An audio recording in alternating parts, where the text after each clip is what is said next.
The wedding bells echoed through the small town of Ijibuode as Josephine walked down the flower-lined aisle.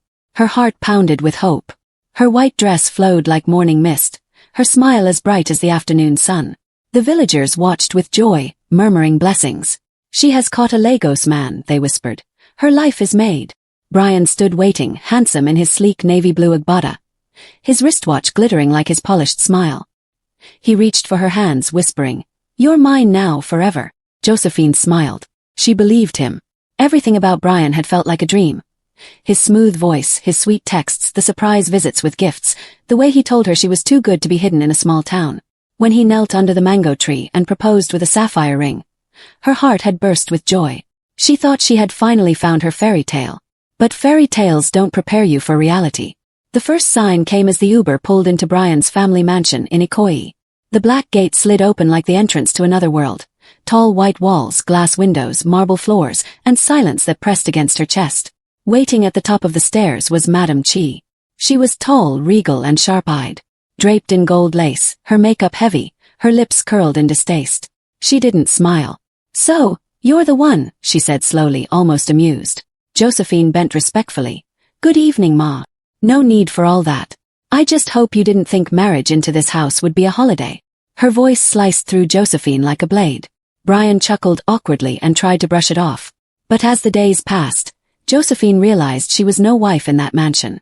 She was a visitor who had overstayed her welcome. Madame Chi controlled everything: the kitchen, the staff, the money, even Bryan's time. She would comment on Josephine's clothes.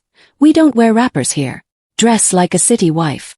If Josephine cooked, she'd say, "Is this village food?" If Josephine stayed quiet, she'd ask, "Are you deaf?" But the worst part was Bryan. He changed.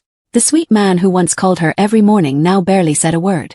He started coming home late, smelling of perfume and stale whiskey. When Josephine asked questions, he'd snap. "You're too clingy. Why don't you find something to do?" So she did.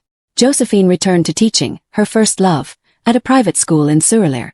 It was there she met Kemi, a cheerful woman with braids like rope and a laugh that filled the staff room. One day, after a particularly cruel morning with Madame Chi, Josephine broke down in the school toilet. Kemi found her sitting on the floor, hugging herself. "I can't do this anymore," Josephine whispered. Kemi knelt beside her. "You don't have to. Not alone." Back at the mansion, Josephine learned to move like a ghost. She avoided Madame Chi. She ate alone. She slept curled up, whispering prayers into her pillow. And then one morning she vomited. The test confirmed it. She was pregnant. Her heart swelled. "Maybe now they'll love me. Maybe this baby will fix everything." She cooked Bryan's favorite jollof rice that evening. She even wore the perfume he liked. When he came home, she placed the test result gently on the table. He stared at it, then looked up. "You think this is how to trap me?" Josephine blinked. "What? You think I'll stay because of this?" he scoffed. Madame Chi stormed in. "You're not even showing shame. Did we tell you we wanted a child?" Josephine's fingers trembled. "This is your grandchild." Madame Chi leaned forward, lips curled. "Or someone else's." Josephine felt the ground crumble beneath her. That night, curled on the cold marble floor of her room, she touched her stomach. "I'll protect you," she whispered to her unborn child. "Even if no one else will." The days grew heavier. Josephine moved like a shadow through the mansion, present but never seen, breathing but never heard. The once bright girl from Ijibu now lived behind tired eyes and whispered prayers. Her only joy came from feeling tiny flutters in her belly. Or baby. Or hope. Madame Chi made pregnancy feel like a curse. "Look at how slow you walk. You're using this baby as an excuse to be lazy," she barked one morning. Josephine was folding laundry, her back aching, sweat dripping down her neck. She said nothing. Bryan, once her prince, now barely looked at her. When he did, it was with irritation. "You're gaining weight," he muttered one evening, watching her struggle to tie her shoes. "Try not to look like a whale before delivery." She turned away, biting her lips till they bled. Every night, Josephine stared at the ceiling fan turning slowly above her. She held her stomach and whispered stories to her baby, about mango trees, kind teachers, and laughter around firewood stoves. She promised to give her child a better life. Peaceful one. It was Kemi who first spoke the words Josephine didn't know she needed to hear. "You need to leave," Kemi said one afternoon after school, handing her a small bottle of water. "You're not safe there." Josephine shook her head. "Where would I go? With a baby?" Kemi leaned closer. "You're stronger than you think. I know someone, a lawyer. He helps women like you." quietly. That was how Josephine met Mr. James, a calm man with gentle eyes and a soft voice. He listened carefully, taking notes as she spoke. "I don't want to fight," Josephine said. "I just want peace." "Then we'll make a plan," Mr. James replied. "You don't have to suffer in silence." Josephine began to save. Every naira she could hide from her transport stipend, every little tip from after-school tutoring, she put away in an envelope taped beneath the toilet tank. She knew the house had cameras. She knew the maids reported everything to Madam Chi. She smiled by day and cried by night, but she kept moving. Until one night everything changed. Josephine had finished grading her pupils' notebooks and went to the kitchen to get water. As she approached the hallway, she heard voices, low, bitter, dangerous. "Bryan, this child is making a fool of you," Madam Chi hissed. "If she gives birth here, we're stuck with her." Bryan's voice was cold. "So what do we do?" There was a pause. "We find a way to remove her. She won't even know what hit her." Josephine froze. Her heart slammed against her ribs.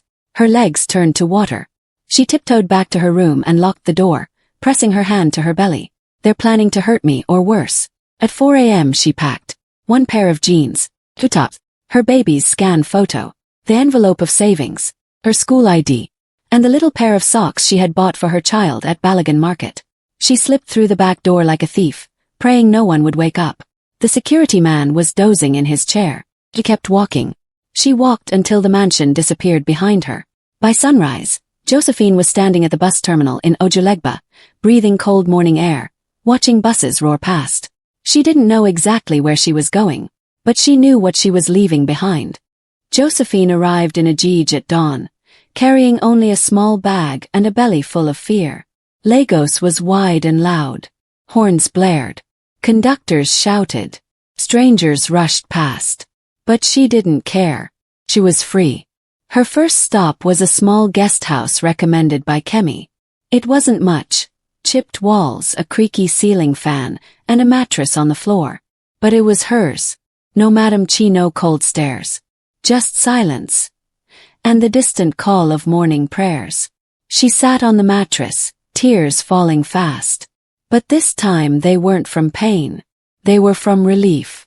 For the next few weeks, Josephine did everything she could to survive. She took a part-time job at a small school in Iana Ipaja, helping children read. The pay was small, but she held on. Her feet swelled, her back ached, but she pressed forward. One bus ride, one class, one late-night meal at a time. People noticed her kindness. The headmistress gave her extra hours. A neighbor brought her soup on rainy days. A seamstress allowed her to nap on a bench during lunch break. And then, one stormy night, her water broke. The pain hit her hard, sharp, deep, and sudden. She screamed until the landlord came running. A kind young woman named Aisha wrapped her in a wrapper and helped her into a kiki. They rushed through puddles and potholes to the general hospital in Ifako. Josephine held onto Aisha's hand and cried, "Please save my baby." After hours of pain, sweat, and silent prayers, a cry filled the delivery room. "Baby girl." They placed the child on Josephine's chest. She was small, warm, and perfect. "Karis," Josephine whispered, kissing her forehead. "Your name means grace. You are my miracle." Those early days were hard. Karis cried at night. Josephine returned to work after just 2 weeks. Her breasts leaked in class. Her body ached constantly. But each time she looked at Karis, she smiled. Her love for that child was louder than the hunger in her belly. One day, as Josephine rocked Karis outside the school gate, a man in a black suit walked up with a brown envelope. "You've been served," he said coldly. Her hands trembled as she opened it.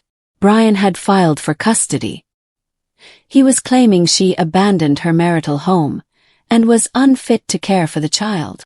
Josephine sat on the bench, clutching the letter, staring into space. Her worst fear had come true. But this time she wasn't going to run. The courtroom was cold and tense. Josephine wore a clean white blouse, holding Karis tightly in her arms. The little girl slept peacefully, unaware of the storm around her. Across the room sat Bryan in a gray suit, looking polished and proud. Beside him, as expected, sat Madam Chi, fanning herself and whispering into her son's ears. Mr. James stood beside Josephine, papers in hand, calm but firm. The judge, a middle-aged woman with stern eyes, banged her gavel. Case number 2241. Custody hearing between Mr. Bryan Obesai and Mrs. Josephine Obesai. Josephine swallowed. Bryan's lawyer spoke first, painting her as reckless, mentally unstable, and irresponsible. Madam Chi even took the stand. She left without a word. She endangered the baby. She doesn't come from a family of standards. Josephine's fingers dug into the seat. But when it was her turn, she rose. She didn't cry. She didn't shout. She told the truth. I left because I was being emotionally abused, she said, her voice steady. I wasn't safe. And my child wasn't going to be born in a house where I feared for my life. She showed records of medical visits, her school payslips, photos of Karis's sleeping corner, and character references from her neighbors and employer. The judge listened. And then Mr. James played a secret recording, one Josephine had made on her phone the night she heard Bryan and Madam Chi plotting. The courtroom went silent. Bryan shifted uncomfortably. Madam Chi's eyes widened. When the judge finally spoke, her voice was low and final. This court finds that Josephine Obesai acted to protect herself and her child. Full custody is awarded to the mother. Josephine gasped. Madam Chi stood up to protest, but the judge banged her gavel again. Case closed. Outside the courthouse, Josephine stepped into the sunlight, holding Karis tightly to her chest. Kemi hugged her. Mr. James smiled. Aisha danced in celebration. Bryan watched from a distance, shame heavy on his shoulders. Madam Chi walked away in silence. Josephine turned away from them, no longer the weak girl who walked into that mansion, but a mother who fought and won. Years later, in a quiet home in Yaba, Josephine watched Karis recite a poem at school. She clapped proudly as other parents cheered. She had scars, emotional ones, but they reminded her of her strength. Her home was not big, but it was filled with peace, laughter, and love. The walls didn't whisper insults. The silence was not dangerous. The nights were calm. And above all, her daughter was safe. She kissed Karis on the forehead as they walked home hand in hand. Josephine didn't just survive. Heroes. Moral lesson. Josephine's fight is a powerful reminder that silence in the face of abuse only strengthens the oppressor. Josephine's story teaches us that no matter how deep the pain, there is always a way out, especially when driven by love, courage, and the will to protect what matters most. We learn that a mother's love is one of the most powerful forces in the world. Josephine chose not to stay broken. She chose to rise to protect her unborn child, and to rebuild her life with dignity and strength. Her quiet resilience shows us that true strength doesn't always roar. Sometimes it is the steady decision to take one step at a time.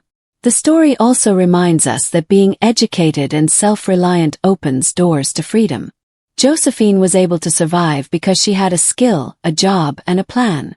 In a world where love can fail and even family can betray, we must learn to stand on our own feet. Thank you for watching. Kindly subscribe for more amazing stories.